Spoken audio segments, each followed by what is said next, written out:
Hola, qué bueno saber que están conectados de distintas partes del mundo. Quiero darles la bienvenida a este tiempo de enseñanza en nuestro servicio online de Global Ministries. Y estoy muy emocionado ya que hoy cerramos nuestra serie. Y porque con esta serie dejamos en nuestro canal YouTube una herramienta muy útil para dar respuesta a quienes se preguntan ¿de dónde viene la Biblia cristiana y por qué tenemos la Biblia hebrea incluida en ella? Hemos creado esta serie porque la mayoría de los cristianos e incluso personas de otras religiones conocen historias de la Biblia, pero no todos conocen la historia de la Biblia. Entender cómo obtuvimos la Biblia es casi tan importante como saber qué contiene la Biblia. Y al conocer las historias que están en tu Biblia, verás cómo sus historias tienen tanto fundamento como credibilidad, mientras también conoces cómo llegamos a esto que hoy llamamos la Biblia. ¿Cómo conseguimos la Biblia? Muchos de ustedes crecieron escuchando las historias contenidas en la Biblia, pero una vez que crecieron, desconectaron lo que había dentro de ella porque no tuvieron manera de conectar lo que ella contenía con la ciencia. Y no pudiste conectar lo que aprendiste en la universidad con lo que aprendiste en la iglesia o con lo que aprendiste en tus padres o si ibas a la escuela dominical. Ahora, parte del desafío es este. Si no conoces la historia de la Biblia, es fácil que descartes las historias que contiene la Biblia. La manera en que obtuvimos nuestra primera Biblia no fue la manera en la que el mundo obtuvo la Biblia. La pregunta es, ¿cómo se recopiló este conjunto de libros? ¿Por qué incluimos las escrituras judías en la Biblia cristiana? Y de eso lo hablamos la semana pasada. Ahora, si le preguntara a cada uno de la audiencia, a cada uno de los que está conectado, ¿de dónde vino la Biblia? Estoy seguro que obtendría tantas respuestas diferentes como personas conectadas en el día de hoy. La historia de la Biblia no comienza en Génesis, en el primer libro de ella.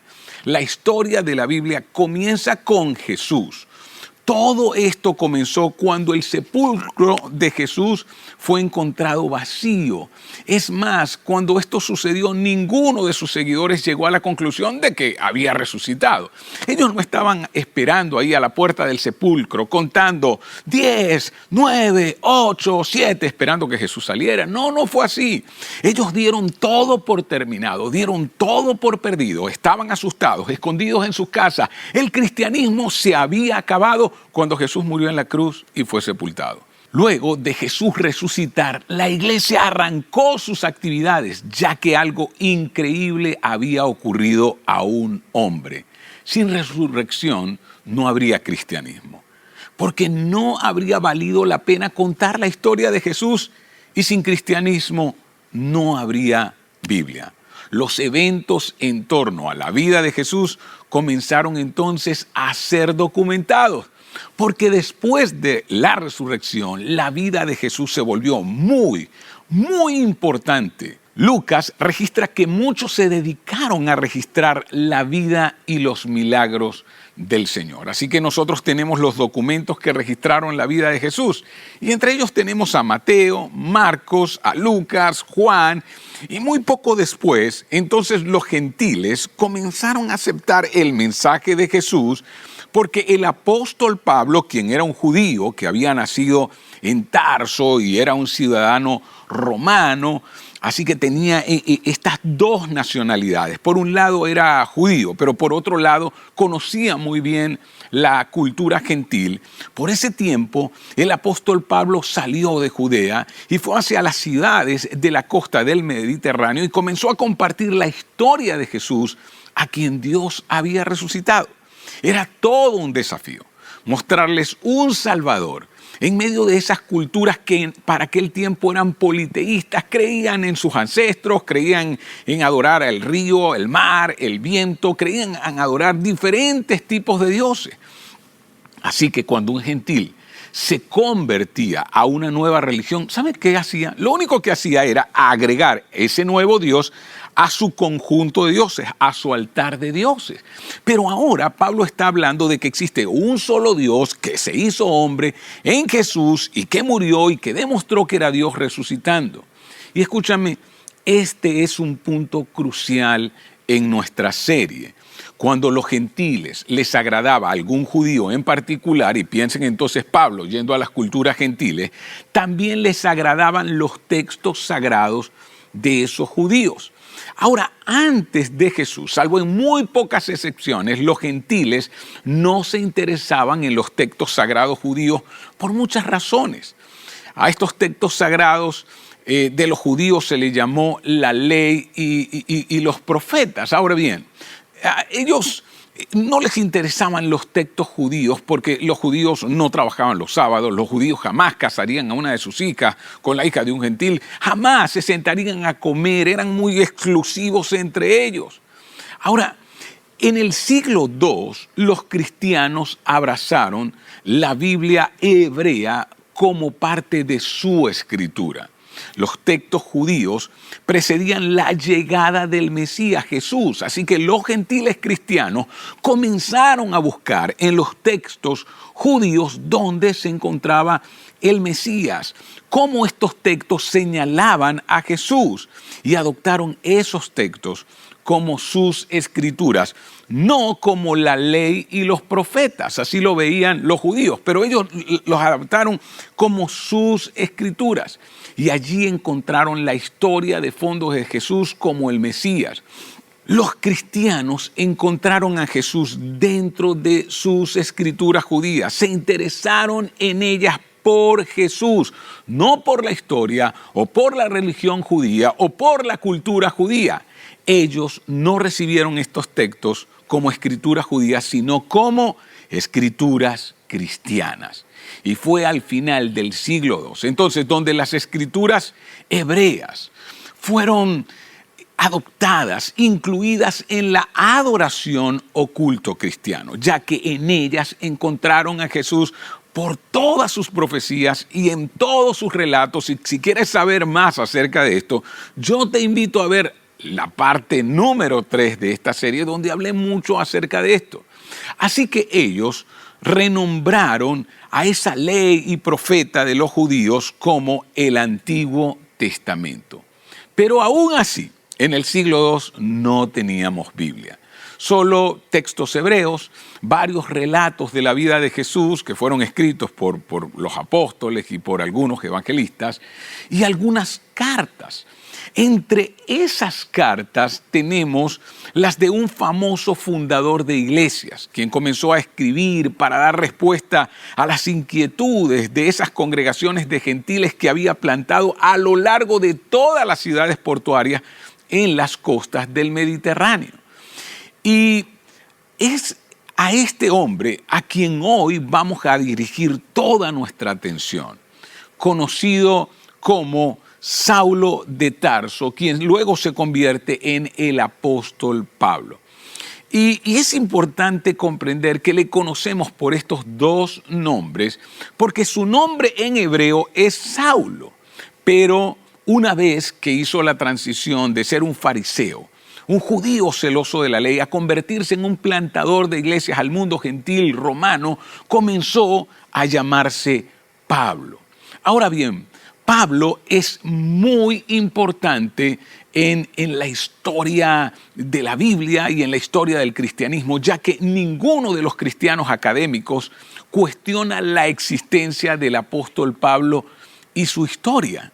Es más, todos reconocen que el apóstol Pablo le dio forma a la civilización occidental. Y esto no es una exageración. Sus cartas influyeron en las leyes de nuestra civilización y en la conducta de los hombres de nuestra civilización. Y vamos a imaginarnos el perfil de Twitter del apóstol Pablo y más o menos sería así, ¿no? Apóstol Pablo. El apóstol colosal. ¿Y por qué el apóstol colosal? Porque de todo fue el que hizo más por la iglesia de Jesús. Fariseo, autor, predicador, plantador de iglesia, la ubicación por las costas del Mediterráneo, por ahí debe andar Pablo, ¿no? Y tenemos su página web, se llamaba Saulo, ahora Pablo.com. Así que ahí puedes tú examinar la vida del apóstol Pablo. De hecho, podría argumentar que hizo más que todos los autores juntos. Pablo escribió más que Pedro, Juan, Santiago, todos ellos juntos. Pablo escribe más. Pablo aporta más a la iglesia que cualquiera de ellos. Pero Pablo estaría en total desacuerdo. Y esto es lo que él dice de sí mismo a los creyentes de Corintio, a quienes había visitado anteriormente. Miren lo que él les escribe en 1 Corintios 15:9.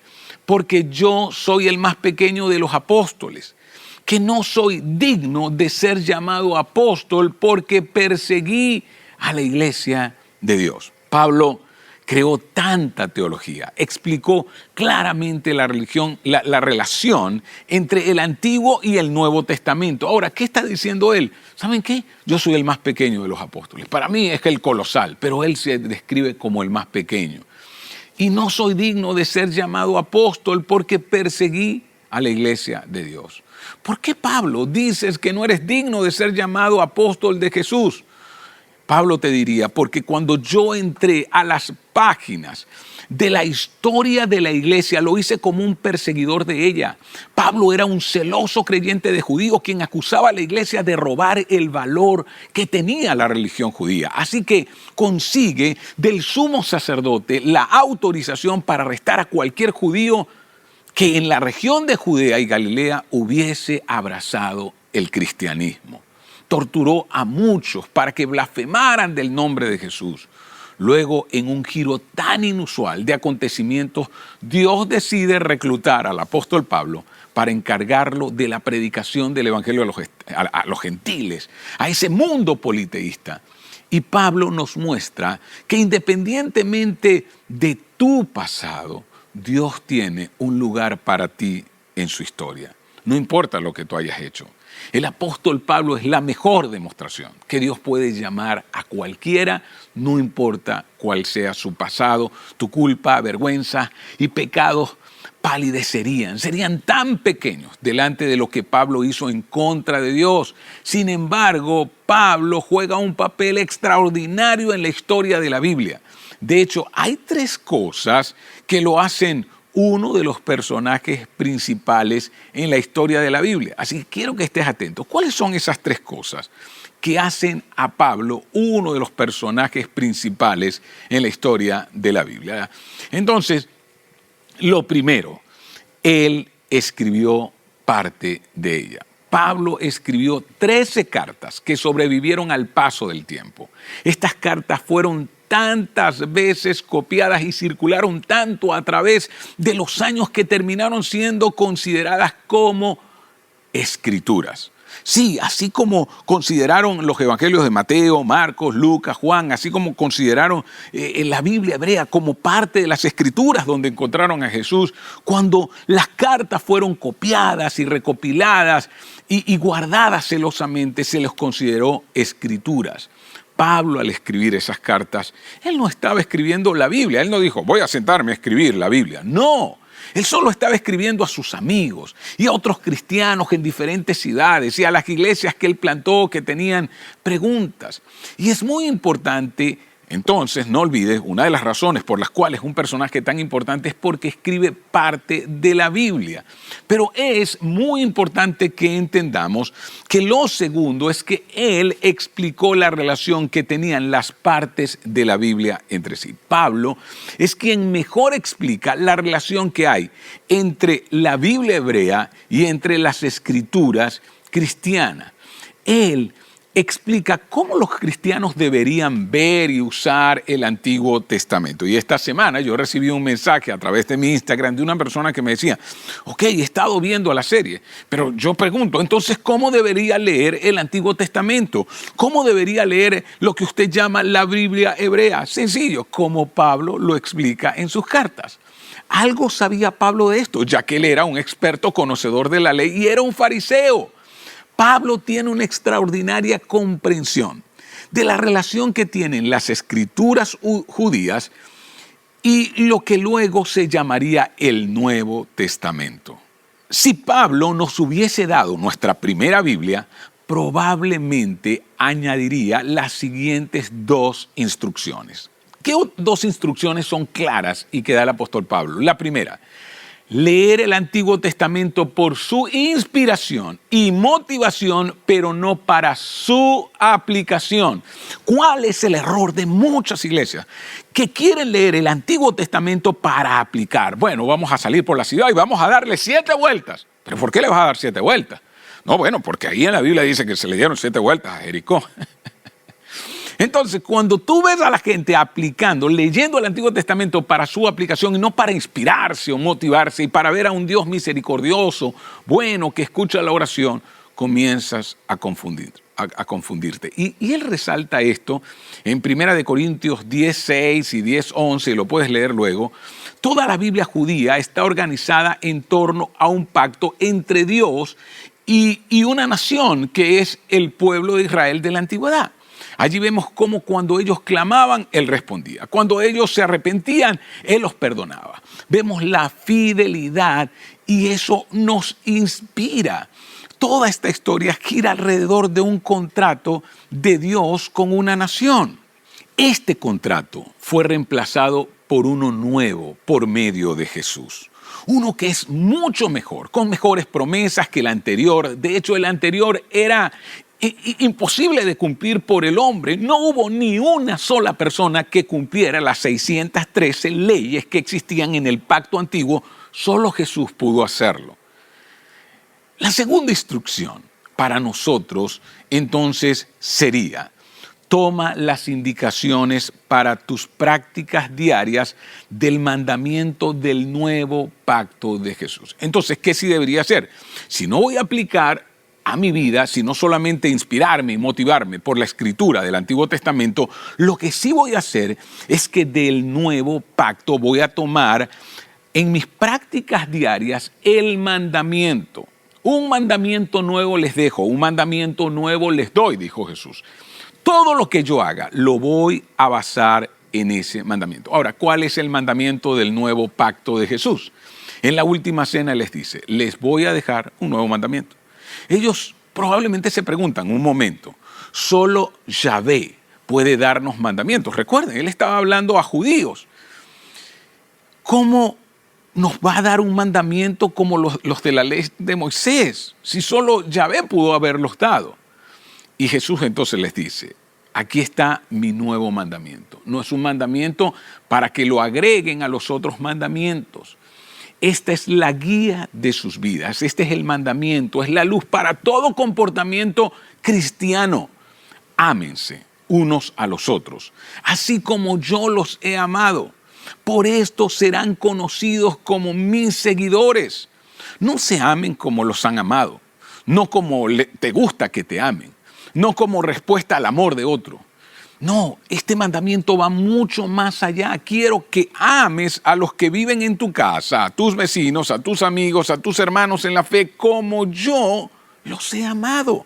Y al siguiente día, Jesús haría la mayor demostración de amor que alguien ha hecho: morir en la cruz y derramar su sangre por nosotros. Y ahí ellos entendieron: wow, de esa manera debemos amarnos, tan dispuestos a dar nuestra vida por otros.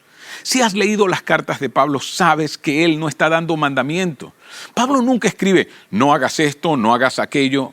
Él está aplicando el mandamiento de Jesús a cada situación de la vida, y es lo que Pablo quiere instruirte a ti y a mí. Aplica el mandamiento de Jesús a cada situación de la vida. Y veamos Filipenses 2:5, dice: en sus relaciones mutuas tengan la misma mentalidad que Cristo Jesús. ¿Cómo debemos resolver los problemas relacionales entre nosotros?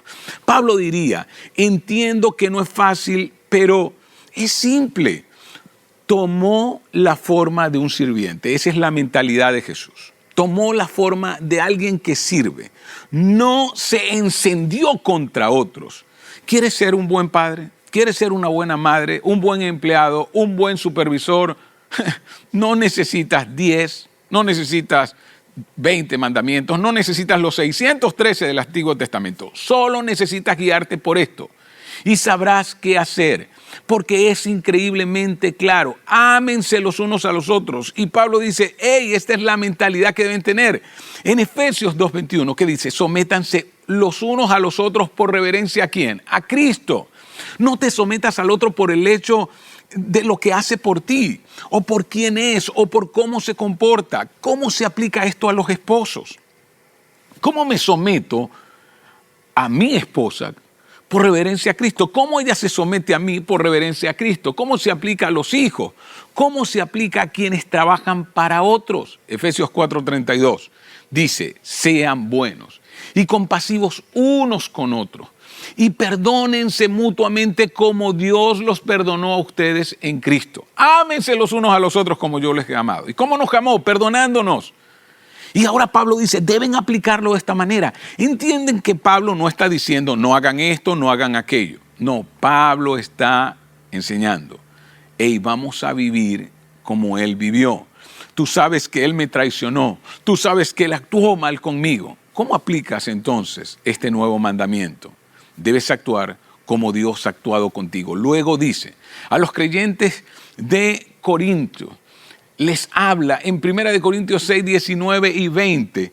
Y allí les dice, ustedes no son sus propios dueños. Y ahora habla, ¿cómo debería yo comportarme? ¿Cómo debería usar mi cuerpo? Dice, fueron comprados por un precio. ¿Cuál precio, Pablo? La sangre de Cristo. Por tanto, honren con su cuerpo a Dios. La manera en que usas tu cuerpo no está determinada por una lista de mandamientos, sino porque ya no te perteneces, le perteneces a Dios. Hónralo con tu cuerpo. La manera en la que usas tu cuerpo debe mostrar que me perteneces, dice Jesús. De hecho, honra los cuerpos de otros, porque puede que ya o en el futuro le pertenezcan a tu Señor. Por eso debes honrar el cuerpo de otra persona también. Así podríamos seguir y seguir en todas las maneras en las que Pablo aplica por medio de sus enseñanzas el mandamiento que rige el nuevo pacto de Cristo. Esta es la marca que llevan los cristianos. Así es como la gente sabrá que eres mi seguidor, dice Jesús, no por tus creencias políticas o por las cosas contra las cuales luchas o aquellos que te caen mal. No, ni siquiera es por tu teología o la traducción de la Biblia que usas, es por la manera en que estás tratando a otros y los estás amando. He aquí, entonces, la tercera razón por la que Pablo es uno de los hombres más importantes en la historia de la Biblia. Entonces, vamos a resumir. Lo primero, él escribió parte de ella. Lo segundo, él explicó la relación que tenían las partes de la Biblia entre sí. Lo tercero, él autenticó el evento más importante registrado en ella, registrado en las Escrituras. El evento más importante de la Biblia y su centro es la resurrección. ¿Y sabías que Pablo lo autentica?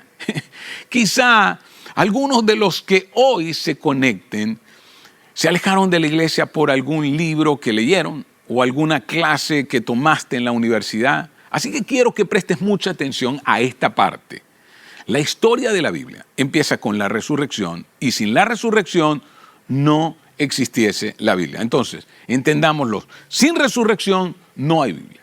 Quizá en la universidad leíste algún libro que pone en duda los evangelios y que pone en duda que ellos se escribieron durante el primer siglo y que posiblemente los autores no sean quienes dicen ser, sino cristianos que escribieron en nombre de Mateo, en nombre de Marcos, en nombre de Lucas y en nombre de Juan. Que lo ocurrido es que la comunidad de cristianos, muchos años después, esparció el mito de la supuesta resurrección de Jesús. Y cuando ya no habían testigos presenciales que lo pudiesen confirmar, y este mito creció con el tiempo hasta que fue finalmente aceptado por toda la comunidad, convirtiéndose en la piedra angular de su doctrina, de la doctrina cristiana. Ahora bien, hay tantos problemas con esta explicación, aparte de preguntarnos, ok, está bien, si esto de la resurrección se escribió en el año 300 o 400, ya después que muchos testigos presenciales habían muerto y quienes escribieron Mateo, Marcos, Lucas y Juan fueron hombres cristianos que quisieron esparcir el mito, ¿Por qué alguien del primer siglo abandonaría su religión para convertirse a una secta de un grupo de judíos y por esta causa perder su trabajo, ser apartado por su familia y ser perseguido por el resto de su vida y ser obligado a adorar no a un nuevo Dios o a uno de los dioses con los que creciste, sino a un único Dios judío, cuando el mismo pueblo judío estaba en contra de esta secta llamada el Camino o luego llamados los cristianos? Estas suposiciones son tan contradictorias, pero dejemos a un lado estas preguntas. El problema con creer que los evangelios se escribieron posteriormente al primer siglo es algo que dice el apóstol Pablo, es lo que escribe el apóstol Pablo, quien se basa en esta suposición de que los evangelios fueron escritos muchos años después y no en el primer siglo.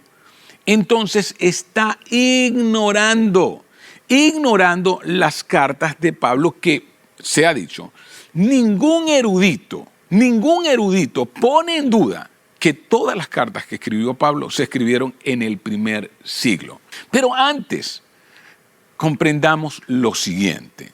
Las cartas de Pablo a los creyentes de Corintios son la evidencia indiscutible que la resurrección de Jesús fue inmediatamente aceptada como un hecho y no posteriormente. La comunidad cristiana judía en Jerusalén aceptó inmediatamente el hecho de que Jesús había resucitado. Para mostrar esto, quiero presentar una línea de tiempo, como la que muchos de ustedes vieron en la escuela, en las clases de historia, así que no quiero parecer un maestro de escuela, pero quiero que prestes atención a la línea de tiempo. Para cualquiera que está conectado y que haya perdido su confianza en la Biblia, esto te ayudará. Nadie discute la existencia de Pablo como personaje histórico, ni que fue autor de varias cartas, varias epístolas, ¿no? Que es una carta dirigida a mucha gente. Entre ellos, Primera de Corintios, la cual fue escrita en el año 55. Entonces, miremos esta línea de tiempo. Si él escribe la carta en el 55 y planta esa iglesia 3 años antes, quiere decir que la iglesia de Corintios, se plantó en el año 52, después de visitar a los apóstoles en el año 49. Pero los había visitado antes, en el año 40, que fue la primera visita que Pablo le hace a los apóstoles. 3 años después de su conversión. Así que si los visitó 3 años después, quiere decir que Pablo se convierte en el año 37. En el año 37. Pero algunos de los eruditos más críticos afirman que Pablo pudo haberse convertido en el año 35. Es decir, 2 años después de la resurrección. Y quiero que entiendan que esto es muy importante. Jesús resucita en el año 33. Y Pablo se convierte o en el 35 o en el 37, pero es tan cercano. Muchos testigos oculares que estaban vivos cuando Pablo le da su vida a Jesús. Ahora, la razón por la cual esto es tan importante es porque si la comunidad cristiana fabricó la vida y el mensaje de Jesús, si fabricaron la historia de la resurrección, ¿acaso no hubiese sabido Pablo que eso fue fabricado o que se estaba fabricando? Pero en su carta a los corintios, a los cristianos que están en Corinto, el apóstol Pablo dijo que habían cientos de personas en Jerusalén que habían visto a Jesús. Repito, en Jerusalén creyeron desde el principio en la resurrección, no creyeron años después. Miremos 1 Corintios 15:1. Miren lo que les dice. Ahora, hermanos, quiero recordarles el evangelio que les prediqué, el mismo que recibieron y en el cual se mantienen firmes. Pablo, ¿cuándo le predicaste este evangelio? Se los prediqué 3 años antes de escribirle esta carta. Antes de escribir estas líneas, yo mismo se los prediqué. ¿Cuál era el evangelio? Que Jesús había nacido, Dios se había hecho hombre, que había muerto por los pecados de la humanidad, que había resucitado, que había sido visto. ¿Y qué les dice en 1 Corintios 15:3? Les dice, porque ante todo les transmití a ustedes lo que yo mismo recibí. En otras palabras, yo no lo inventé, los testigos oculares me lo contaron a mí y se los transmití a ustedes en el año 52. No solo se trata de que Jesús murió, sino que la razón fue por nuestros pecados. Y dice lo mismo que recibí, que Cristo murió por nuestros pecados según las Escrituras. Esto no es una idea que se construyó después, es un hecho que fue aceptado en Jerusalén inmediatamente. Y Pablo sigue diciendo que fue sepultado, que resucitó al tercer día según las Escrituras y que se apareció a Cefas. Y tú preguntarás, Pablo, ¿cómo sabes que Jesús se apareció a Pedro, que su nombre era Cefas? Porque cuando fui a Jerusalén, recuerdan, en el año 40, 3 años después de mi conversión, él me lo contó personalmente. Y sigue diciendo Pablo, se apareció a Cefas y luego a los 12. ¿Y cómo sabes que eso, Pablo? Ya te dije, he estado en Jerusalén 2 veces antes de escribir esta carta. Yo hablé con ellos, hablé con los testigos presenciales de la crucifixión, de la muerte, de la resurrección del Señor. Y luego dice, a Cefas, a los discípulos, después se apareció a más de 500 hermanos a la vez, la mayoría de los cuales viven todavía, aunque algunos ya duermen. Estos más de 500 estaban en Jerusalén, no a 100 kilómetros de distancia del lugar donde habían ocurrido los hechos, no a 100 años después, no. Esto fue en esa época en la que sucedieron todas estas cosas. ¿Quieres comprobarlo? Ve a Jerusalén, dice Pablo, ellos te los contarán. Ya en el primer siglo, los creyentes creían en la resurrección y en que la muerte de un cristiano era como dormir. Cuando duermes, sabes que llegará el momento donde en un momento despertarás. Mira lo que dice Pablo. Aunque algunos ya duermen. De esos 500 que lo vieron, la mayoría está vivo, aunque algunos ya duermen. Ya existía la doctrina de que el creyente no fenece, sino que el creyente muere esperando la resurrección final y la segunda venida de Jesucristo. Imagínense, es algo maravilloso. Ellos habían perdido el miedo a la muerte, porque vieron a su rabino morir a los 3 días, estaba desayunando con ellos en la playa. Él le había enseñado sobre la vida eterna. Y sigue diciendo en el verso 7, luego se apareció a Jacobo o Santiago. El nombre Santiago es el nombre español de Jacobo. ¿Por qué? Porque fue la combinación de San Jacob. San Jacob, si lo pronuncias rápido, San Jacob, llega el momento donde suena como Santiago. Y por eso los españoles le colocaron Santiago, su verdadero nombre Jacobo. Ahora, ¿por qué es importante este personaje? Este dato es muy importante porque Jacobo o Santiago es el hermano de Jesús. Ahora, yo te hago una pregunta. ¿Cómo convences a tu hermano que tú eres el Hijo de Dios? Eso es virtualmente imposible, a menos que lo veas crucificado y luego lo encuentres que ha resucitado. Santiago se convierte en un seguidor de Jesús y luego se convierte en el líder de la iglesia de Jerusalén. ¿Por qué? Porque no tenía nada que hacer. No, porque vio a su hermano ser martirizado. Tampoco por algo que leyó. No, él vio a su hermano vivo después de morir. Santiago habló con Pablo sobre esto. Y esta porción que escribe Pablo es incluso más asombrosa, ya que cita un credo que ya existía en aquel tiempo, el tipo de credo de los apóstoles. Cuando nosotros vemos que el credo de los apóstoles existe desde el año 300 y que dice, creo en Dios Todopoderoso, creador del cielo y de la tierra, y en Jesucristo su Hijo, y en María Virgen y todo esto. Estos son credos tan antiguos de la iglesia primitiva, de la iglesia prigémita. Pero este credo en particular que Pablo escribe fue el primer credo. Y si no creciste dentro del cristianismo, quizá no sepas de lo que estoy hablando. Pero un credo que significa creo, es una declaración cuidadosamente elaborada, usada para asegurar la transmisión precisa de las creencias de generación a generación. Y la mayoría de las personas en aquel tiempo no sabían leer ni escribir, y si sabían leer, era muy difícil tener libros porque eran muy costosos. Así que la transmisión oral y la memorización era la mejor manera de transmitir estas creencias. Los judíos habían hecho lo mismo, así que estos judíos convertidos al cristianismo también adoptaron el escribir declaraciones muy precisas de lo que creían y que sus niños y la gente que se convertía las memorizara. Cuando Pablo escribe esta carta, ya se había establecido un credo entre los creyentes que por aquel tiempo en Jerusalén habían abrazado inmediatamente la resurrección como un hecho. Todos los eruditos concuerdan en que Pablo no lo inventó, sino que escribió el credo de los primeros cristianos. ¿Y cuál es el credo? Pablo escribe: Cristo murió por nuestros pecados y fue sepultado. Él regresó de la muerte y fue visto. Si Pablo escribe esto en el año 55, habiendo Jesucristo muerto, en el año 33, la resurrección era tan ampliamente aceptada que ya había sido resumida en un credo. Comprendemos que el apóstol Pablo es tan importante cuando se trata de la historia de la Biblia. Entonces, ¿lo recuerdan? Tres cosas. Él escribió parte de ella. Él explicó la relación que tenían las partes entre sí, Antiguo y Nuevo Testamento. Él autenticó el evento más importante registrado en ella, la resurrección.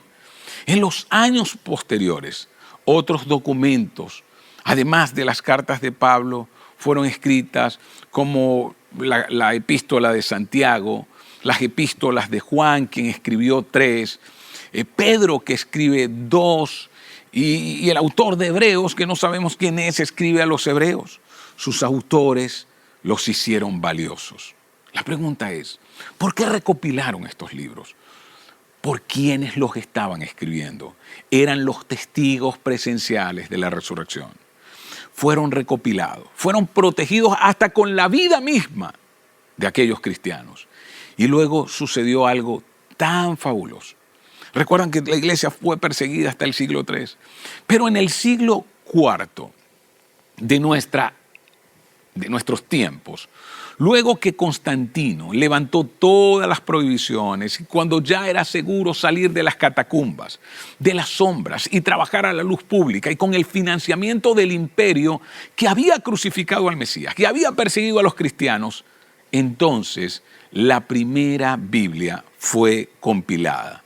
Todos estos escritos se copiaron y todos estos documentos entonces se compilaron y por primera vez, una copia de los escritos de los hebreos y de los escritos de los cristianos se combinaron y apareció la primera Biblia. Así se le llamó. Y juntos hicieron una colección tan grande de lo que hoy llamamos la Biblia y extremadamente costosa para aquel tiempo. Y estas escrituras compiladas luego darían forma a la civilización occidental, a cómo establecerían sus leyes, a cómo serían los comportamientos sexuales de nuestra sociedad, a cómo serían las comunidades y la familia. Le dio vida a mucha gente. Y quiero que tú sepas, le dio forma a mi vida y probablemente a la tuya. La leo cada día. Lo que es importante recordar es esto. La Biblia no creó al cristianismo. La Biblia no creó al cristianismo. En otras palabras, no somos cristianos por la Biblia.